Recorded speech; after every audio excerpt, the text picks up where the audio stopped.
होगा कि बताओ वो किन्हें हम मोड़ लें, किन्हें गुरु महाराज मोड़ लें। यही संगत का प्रभाव है। तो वहाँ की संगत में कभी परमात्मा से संबंधित कोई चर्चा हुई नहीं है, तो उनके समझ में ये है कि मनुष्य का शरीर हमको मिल गया। ये भी नहीं है कि मनुष्य का शरीर हमको मिल गया है, अरे जो है हमारे पास वो हमारा अपना है। आज तुमने सोच लिया ये हमारा अपना है और अपनी आंखों के आगे तमाम अपनों को शरीर छोड़कर जाते हुए देखते हो। कभी उस जाने वाले से ये पूछा, ए मरने वाले तेरा क्या मर गया, तेरा सर्वांग पड़ा है, आंख नाक इंद्रिय गुदा मुंह हाथ पांव सब कुछ तो तेरे पास है, उठकर बता कि तेरा मरा क्या। कभी पूछा? कभी चेतना ही नहीं आई। ये बात पूछनी चाहिए। और आप पूछोगे तो क्या वो बता देगा? जाने वाला तो चला गया, लेकिन कहाँ चला गया इसकी कोई जानकारी नहीं है। देखिए आज आपको इतनी बड़ी बात बताते, अभी अम्मा कहने लग जाएंगी 25 साल हो गए आपने ये बात कभी बताई नहीं। आपको एक मोटी सी बात बताते हैं, जीवन क्या है और मृत्यु क्या है। जीवन और मृत्यु जीवात्मा की यात्रा के दो दरवाजे हैं। जीवन और मृत्यु जीवात्मा की यात्रा के दो दरवाजे हैं। एक पड़ाव से वो प्रवेश करता है तो जीवन में आ जाता है, एक दरवाजे से प्रवेश किया तो जीवन में आ गया। और इस यात्रा को जीवात्मा पूरा करता हुआ जब अगले दरवाजे पर पहुंचता है, जिसे मृत्यु कहते हैं, उस दरवाजे में जब प्रवेश कर गया तो कह रहे हैं कि उसकी मौत हो गई। इस दरवाजे में प्रवेश किया तो जीवन, और यात्रा पूरी करके इस दरवाजे से होकर निकला तो मृत्यु। कितना सरल सी बात है। इस यात्रा का नाम है जीवन। यानी हमने जहां से प्रवेश किया तो जीवन मिल गया। इस शरीर के अंदर प्रवेश किया जीवात्मा की यात्रा में, इस शरीर के अंदर जीवात्मा प्रवेश हुआ अंतःकरण को लेकर। शरीर के अंदर जीवात्मा नहीं प्रवेश हुआ, वो जीवन के दरवाजे से प्रवेश कर गया, लेकिन शरीर के अंदर प्रवेश नहीं कर सकता। वो शरीर के ऊपर बैठता है। शरीर के अंदर तो जीवात्मा को 4 महीने 20 दिन के बाद कुछ समय तक रहना पड़ता है। शरीर के अंदर, वो तुम्हारे शरीर के अंदर नहीं, माँ के उदर के अंदर जीवात्मा नाके पर बैठती है। यहाँ बाहर, शरीर के बाहर, अंतर में आंख से बाहर की तरफ अंदर की तरफ देखने का उसको मादा है, उसको अनुभव है। अंतर देखती है तो उधर का पशारा, और इधर देखती है तो इधर का पशारा। उल्टे बैठकर उसने इस पर रचना किया तो इसको नीचे का ही दिखाई देता। उल्टे बैठकर रचना किया ना, इन चरम चक्षुओं से के ऊपर बैठकर रचना किया। अब पास ही पास है, ज्यादा दूर नहीं है। अगर आप संसार को देखना चाहते हो तो इन दृष्टियों से देख लो। और जीवात्मा जहां बैठा है उसमें एक आंख, एक नाक और एक कान, मुंह है ही नहीं। बड़ी बात यह है कि जीवात्मा में मुंह है ही नहीं, क्योंकि मुंह वाली चीज तो केवल इधर है। ये पदार्थों का शरीर है। पृथ्वी जल अग्नि वायु और आकाश, ये संसार के पदार्थ हैं। ऊपर से जब साफ सफाई किया गया, अब किताबें उठाओगे तो उसमें कुछ मिलता नहीं। अभी कहने लग जाएंगे जितने धर्म ग्रंथ संसार में बने हैं वो धर्म ग्रंथ केवल इशारा है, केवल इशारा है कि आप क्या हो। अगर रहस्य की बात उनमें खोल कर लिख दी गई होती तो सारी जीवात्मा साधन भजन करके वापस चली गई होती, संसार तो खाली हो गया होता। समझ में नहीं आता, ऐसे कैसे समझ में आ जाता? अरे जिस काल भगवान ने इतना मेहनत करके तुमको पाया है, उस काल भगवान के बारे में कभी सोचा कि उसने कितना मेहनत किया होगा? काल भगवान ने दयाल का कितना सेवा किया। काल करी हम सेवा भारी, सेवा बस हम कछु न बिचारी। काल ने दयाल का इतना सेवा किया कि उसने जो मांगा सो पाया। आज संसार की कोई भी चीज तुम कितना सेवा कर सकते हो। काल भगवान ने अनंत, आपको समय सीमा नहीं दी जा सकती, अनंत समय तक एक चित्त होकर उस दयाल का सेवा किया। और आपको 100 वर्ष का समय मिला, उसमें भी सामर्थ्य भर का समय मिला कि आप दयाल की सेवा कर जाओ, जो मांगोगे सो पाओगे। जब काल को मिल सकता है तो वो दयाल के, हम सीधा संबंध हमारा दयाल से, तो हमको क्यों नहीं मिल सकता? जब काल को दे सकते हैं तो हम तो दयाल के ही हैं। ये जीवात्मा तो दयाल का है, जीव दयाल का और शरीर काल का। अभी बीमारी चल रही थी तो एक बात लिख दी गई थी उसमें, बीमारी और शरीर दोनों काल के हैं और जीव तो दयाल का है। इस शरीर में बैठकर हम अपना काम बना लें, इसके लिए जीव को इसकी रचना करना पड़ा, इसकी सब चीज में सामर्थ्य पैदा करनी पड़ी। तो पहली चीज, हम कौन है पता चल गया, हम जीवात्मा है, हम हाथ पांव नाक मुंह इंद्रिय गुदा ऐसा कुछ भी नहीं है। ये काल का अवयव है जिसने अपना पुतला बनाकर हमें भोगने के लिए, हमारे अंतःकरण को भोगने के लिए उसने ये व्यवस्था कर दिया। ये मशीन बनकर तैयार हो गया। संसार में जो भी प्रारब्ध बन गया, हमने अच्छा बुरा जो कुछ किया वो हमारे प्रारब्ध में लिखा हुआ, छपा हुआ है। और बढ़िया बात तो यह है कि जैसे ही कोई पर्व आता है, पूनम वगैरह, पूर्णिमा या सोमवती वगैरह या दशहरा वगैरह, वो जो पाप बन जाते हैं, आप गंगा में स्नान करके धो लिया करो, धुल जाएंगे, धुल जाते हैं। सब लोग जाते थे गंगा स्नान करने, पाप धुल जाए। अरे भाई, यहाँ के पदार्थ अगर आपके कर्मों की धुलाई कर देते तो सारे लोग अपने आप को निर्मल करके वापस आते ही नहीं, चले गए होते। अंतःकरण पर यहाँ की किसी भी चीज का प्रभाव नहीं पड़ता। अंतःकरण का संबंध जीवात्मा से है और जीवात्मा का संबंध परमात्मा से है, तो परमात्मा का पशारा उधर का है, दयाल का पशारा उधर का है और काल का पशारा इधर का है। गंगा का स्नान करने से आपका अंतःकरण स्वीकार करता है कि हम जिस शरीर से इस संसार को भोग रहे हैं, हमने एक बार इस देवत्व को धारण करके उसको अपने आप हृदयंगम करके अपने शरीर को पावन बना लिया, शरीर को पावन बना लिया। आपका अंतःकरण पावन नहीं हो सकता।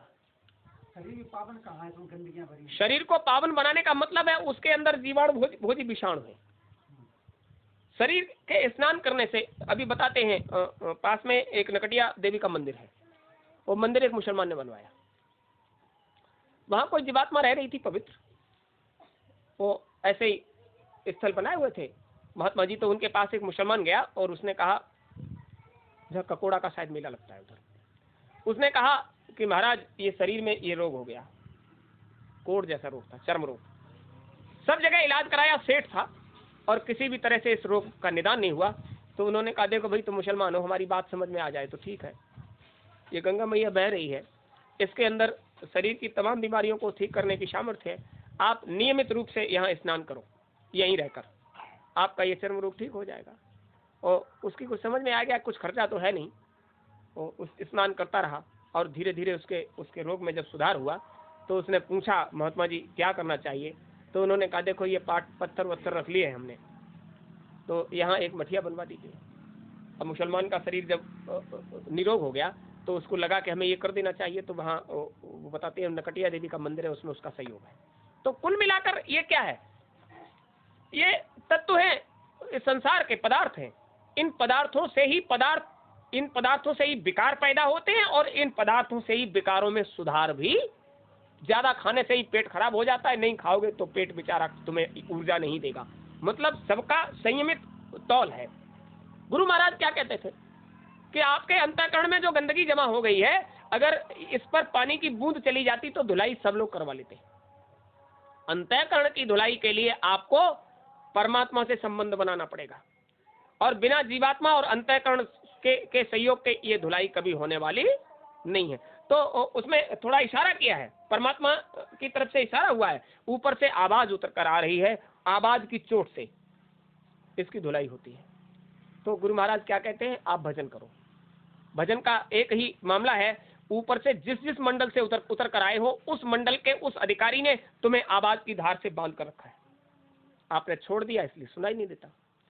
जिस तरह से हमें बाहर की आवाजें सुनाई देती हैं बाहर के कानों से, इसी तरह के से बाहर के कानों को बंद करो और अंतर के कान, जीवात्मा के कान से आप सुनने का प्रयास करो, ऊपर की आवाजें आपको सुनाई देंगी। इसी का नाम भजन है। लेकिन बिना जानकार के आप इस काम को शुरू न, पहले जानकार से, अधिकारी से अधिकार ले, तो वो आवाज आपको सुनाई देगी और उसका धीरे धीरे अनुभव ऐसा होगा, जब उसका रस आपको मिलेगा तो आप ज्यादा से ज्यादा समय दोगे उसको सुनने के लिए।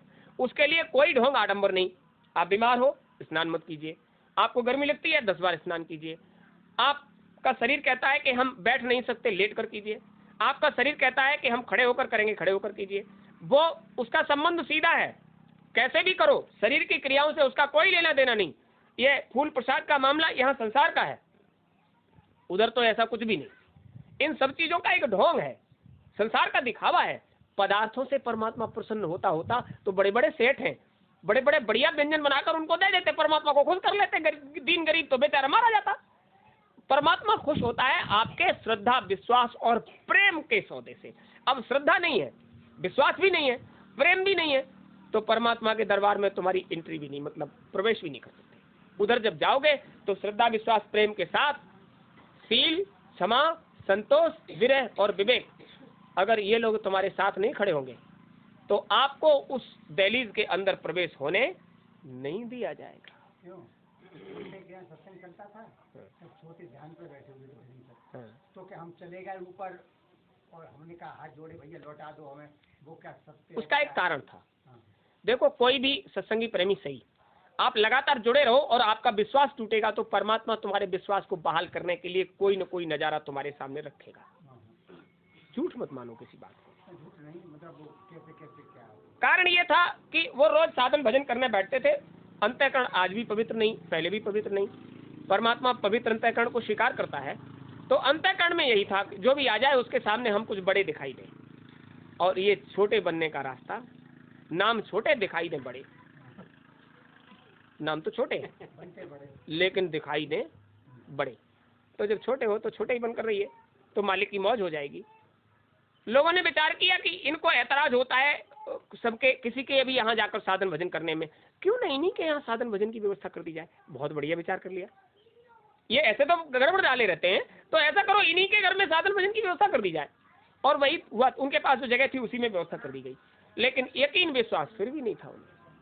रोज बैठते साधन भजन करने, और आप लोगों को तो पता है 65 70 लोग सेवादार थे, साधना करते थे। जूतों पर बैठकर साधना करनी पड़ती थी, क्योंकि जो आया है उसको व्यवस्था पहले करनी पड़ेगी। बहुत बड़ा रजिस्टर बनता था। हुआ ये कि उनको लगा कि हम बरस 2 बरस हो गए थे उनको जुड़े, अभी जल्दी की बात है, ज्यादा दिन नहीं। तो उन्हें लगा कि ये केवल ढोंग है। माला लेकर हम बैठते हैं, ध्यान भी करते हैं, भजन भी करते हैं, कुछ भी नहीं होता, कुछ भी नहीं मिलता। इसका मतलब इसमें कुछ भी नहीं है। अरे वैसे ही ढोंग है, माला को रख दिया, बेकार का सौदा है। अरे ऐसा कुछ भी नहीं है। और ये सोचकर वो थोड़ी देर बैठे रहे, चूंकि सब बैठे हैं, तुम्हारे घर में बैठे हैं, तो तुम क्या करोगे, जाओगे कहाँ? और बैठ गए आंख बंद करके, वो माला भाला बंद कर दिया। अचानक से 2 लोग आए, उनके पास आए और उन्होंने बाह पकड़ के उनको उठा लिया। उठो, इतनी संगत बैठी है और तुमने ये कह दिया ये सब ढोंग है, चलो दयाल प्रभु के पास। अगर ये ढोंग है तो उनके सामने कहो ढोंग है, और वो इसको सिद्ध करके दिखाएंगे। और लेकर निकल गए, और चूंकि खोखला पड़ा रह गया, उनको बाह पकड़ कर लेकर निकले। अब जैसे ही शरीर के बाहर निकलकर वो लेकर चलने लगे, तो अब ये घबरा गए। घबरा कर उनसे हाथ जोड़ा, निवेदन किया, आज के बाद हम इस तरह का विचार नहीं बनाएंगे, आप हमें वापस कर दीजिए। उनके पास जाकर हम क्या जवाब देंगे, उनसे हम क्या कहेंगे? अब हमारी मुलाकात उनसे होगी तो हम कहेंगे क्या कि हमने यकीन नहीं किया, मतलब विश्वास तोड़ दिया। हम निवेदन करते हैं आज के बाद इस तरह का विचार हम इस तरह से सुनाया वाकया, और तुरंत सुनाया। जैसे ही साधन से लोग उठे, उन्होंने तुरंत सुनाया, भैया आज तो हमसे बड़ी हाथ जोड़कर निवेदन किया, आज के बाद इस तरह का भाव नहीं बनाएंगे। तो कारण क्या है? ये चीज दिखाई गई कि संत मत देखो भैया, ये सेविंग अकाउंट है, बचत खाता। आप जो कुछ भी करते हो उसको बचाकर डाल दिया जाता है, बचता रहेगा, पढ़ता रहेगा, बचता रहेगा, पढ़ता रहेगा, और जब तुम्हें इसकी आवश्यकता होगी तब निकालोगे तो तुम्हारे काम आ जाएगा। तो गुरु महाराज क्या कहते थे? तुम जो संचय कर रहे हो, जो जोड़ रहे हो, तन से, मन से, धन से, जैसे भी संगत में जुड़े हो, और जो कुछ भी कर रहे हो वो उधर संचय हो रहा है, इकट्ठा हो रहा है। जब तुम उधर चलोगे तो ये तुम्हारा है, हमारा थोड़ा ही है। तुम्हें तुम्हारा निकाल कर वो दे दिया जाएगा, उससे तुम्हारा काम होगा। तो अब तुम विश्वास नहीं करोगे तो कलयुग समने आन युग, जो नर कर विश्वास। उन्होंने कहा किसी को राजा बनाओ, किसी को गंगा। अभी हम तुम्हें दे ही देते हैं, तो तुम्हारा क्या है? अंतःकरण इतना कमजोर है, जिस पर दयाल हो जाओ उसको राजा बना दो, और जिस पर क्रोध आ जाए उसको कंगाल कर दो। तो इसलिए तुम्हारा सौदा है, हमारे पास है, लेकिन है तुम्हारा।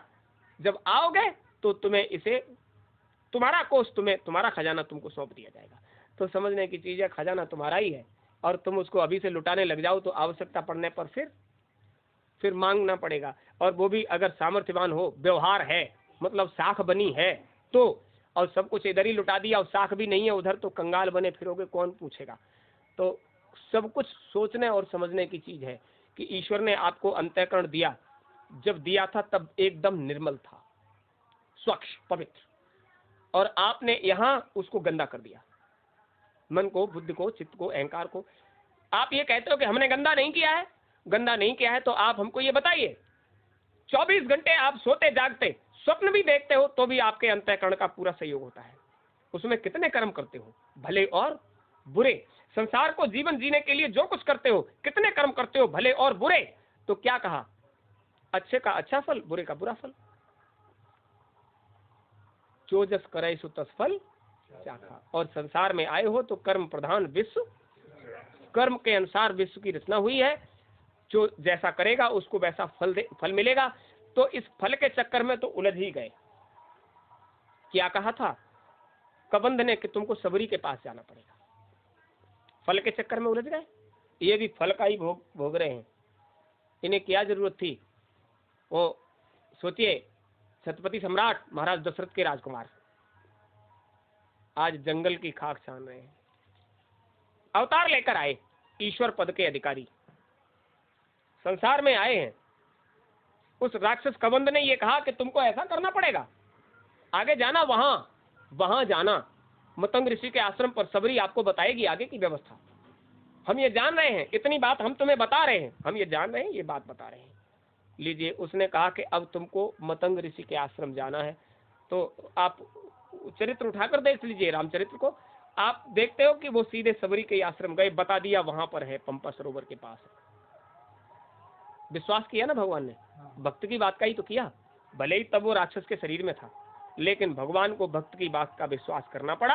आज भक्त अगर संसारियों को कोई बात बताता है तो संसारी उसकी बात का विश्वास नहीं करता, और भगवान को भक्त की बात पर विश्वास करके कहाँ जाना पड़ा, शबरी। वो हमारी क्या मदद कर देगी। जब तुम बता रहे हो कि वो इतना प्रकांड पंडित होते हुए भी इतना बलशाली है कि देवता उसके आगे हथियार डालकर भाग जाते हैं, ऐसे रावण के साथ युद्ध करने में हमें पहले सबरी के पास जाना पड़ेगा। बूढ़ी वृद्धा है, मतंग ऋषि का आश्रम है, आप वहां जाइए, वो तुम्हारी मदद करेगी। अब बताओ, उस इतने बलशाली के आगे वो वृद्धा क्या कर पाएगी। ये विचार आना चाहिए था उनके मन में।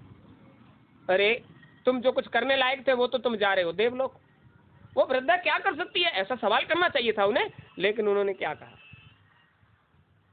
जैसी आपकी आज्ञा हम ऐसा ही करेंगे। भक्त ने कहा और भगवान कहते हैं तुम्हारी जो आज्ञा हुई है हम उसका पालन। ये संत मत है। चल पड़े, वहां मतंग ऋषि के आश्रम पर पहुंचे और उनका भी ये मामला था। महात्मा मतंग ऋषि ने अपने हाथ से पौधा लगाया था और ये कहा बेटी इस पर जब फल आने लग जाएं, देखिए जाने वाला बता रहा है एक समय कब आएगा। सूरदास जी ने कहा संवत 2000 से ऊपर 56 बरस चढ़े, वो समय तब शुरू होगा। 56 से 20 साल से ऊपर हो गया, समय शुरू हो गया, चढ़ने लगा। वो बता कर गए हैं। और मतंग ऋषि ने बताया इस पौधे पर जब फल आने लग जाए समझ लेना अब भगवान के आने का समय हो गया, और जब फल पकने लग जाएं तो समझ लेना अब वो तुम्हारे करीब आ ही गए हैं। और देखिए कमाल की बात, जब ये वहां पहुंचे तब तक उस वृक्ष के फल पकने लगे। तो उसने क्या किया, अब तक तो सबरी रास्ता ही साफ करती थी भगवान के आने के लिए, लेकिन जैसे ही फलों में लालामी आने लगी उसने उन रास्तों पर फूल बिछाना शुरू कर दिया। देखिए भगवान के भक्त को, गुरु के भक्त को पहले इशारा कर दिया जाता है आप ऐसा करना। गुरु महाराज क्या बता कर गए, बच्चा ऐसे ऐसे करना। कबंध ने कह दिया था वो वहां मिलेगी, और मतंग ऋषि ने बताया था कि वो आएंगे तब ऐसा हो जाएगा। आज उस वृक्ष पर फल पकने लग गए हैं, मतलब वो अब आने वाले हैं। तो वो फूल बिछाने लगी, फल पक गए, जाने कब आ जाए। उससे पहले फूल बिछाने का कोई वृतांत नहीं है, लेकिन फलों के पकते ही उसने फूल बिछाना शुरू कर दिया। हमारे प्रभु हमारी कुटिया तक फूलों पर चल कर गए, वो आकर खड़े हो गए। उनके आने से पहले जो ऋषिगण थे आश्रम में रहने वाले, बेचारी कुटिया बनाकर बाहर रह रही है अलग, जहां महात्मा मतंग ऋषि साधन भजन किया करते थे उस जगह पर उसने कुटिया बनाई आश्रम को छोड़कर। वो लोग आश्रम में रह रहे, अरे हम गुरु महाराज के आश्रम को चलाते हैं, हमारी बात ही कुछ और है, ये तो बुढ़िया ऐसी है, बुढ़िया ऐसी है। वो फूल बिछा रही थी तो लोगों ने आकर उसको छेड़ा और पगली कहकर बात करते हैं, ए पगलिया क्या कर रही है। उसने निवेदन किया हमारे प्रभु के आने का समय हो गया है, अब इस पगलिया को जो कर रही है उसको करने दीजिए, आप लोग जाइए यहाँ से।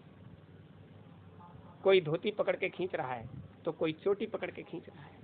अरे पगलिया क्या करती है, अरे अब तो ये बिल्कुल पागल हो गई, कितना फूल बर्बाद कर दिया, तोड़ कर लाती है, रास्ते में बिछाती है। ऐसी पगलियों के पास भगवान आएंगे।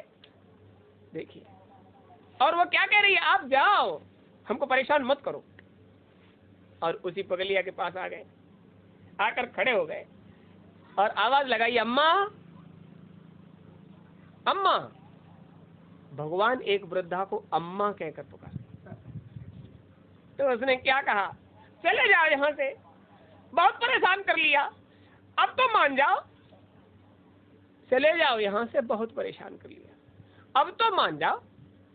बोले अम्मा हम तो मान गए, लेकिन चले कैसे जाएं? हम तो खोजते खोजते यहाँ आए हैं, आप हमको बताइए क्या सबरी मैया से हमारी मुलाकात हो सकती है? और सबरी से पूछ रहे हैं। अब वो कह रही है चले जाओ यहाँ से, बहुत परेशान कर लिया, अब तो मान जाओ। और सबरी से ही पूछ रहे हैं क्या सबरी मैया से मुलाकात हो सकती है? सबरी मैया? इस पगलिया को कोई सबरी मैया कहकर पुकार रहा है। इसका मतलब ये है कि वो परेशान करने वाले लोग नहीं है, ये तो सबरी मैया कह रहे हैं। उठकर खड़ी हुई, सामने देखा, वो दो दिव्य मूर्तियां जैसे सामने खड़ी दिखाई दी, तो देखती रह गई। अब मूर्त सूरत ऐसी है, नव कंज लोचन कंज कर पद कंज, जो कुछ देखो उसकी क्षमता बहुत सुंदर खिले हुए कमल से कर सकते हैं आप, यानी इतने कमल। वो ये भी बहुत बड़ी बात है, थोड़ा सा इशारा कर देंगे। जिस मंडल में रहते हैं वो सहस दल कमल है। उस कमल मंडल से उतरकर आई हुई जीवात्मा में जो कंज में रहा है, जो कमल पद में रहा है, उसका रूप स्वरूप भी उसके जैसा ही तो होगा। अरे जैसी संगत में रहोगे गुण लक्षणों वैसे ही तो होंगे। तो गोस्वामी जी महाराज ने उसको जब लिखा है, अब ज्यादा समय नहीं है, वर्णन बहुत बड़ा वर्णन है उनके स्वरूप का। तो छोटी सी बात में बताते हैं, हर चीज कंज में दिखाई दे रही है। कंज में हर चीज में वही प्रकाश है, वही दिव्यता है। जिसको कभी उधर देखा, उधर देखने वाला सौदा इधर दिखाई दे रहा है, ये कैसे हो सकता है? जिसे चमड़े की आंखें देख नहीं सकती, वो साक्षात सामने खड़ा है। जब उनकी मौज होती है तब वो सामने होते हैं, कभी भी सामने आ सकते हैं। चमड़े की आंखों से दिखाई दे रहे हैं, वही चीज दिखाई दे रही है। तो क्या कहा सबरी मैया, अरे हम राम, ये हमारा भाई लक्ष्मण, आपने पहचाना नहीं? पहचाना तो जब पहचान लिया तो आप हमको कुटिया में नहीं ले चलोगे? ले चले। आप हमको ये बताओ, क्या आपने हमारे अपराधों को क्षमा कर दिया? कौन सा अपराध?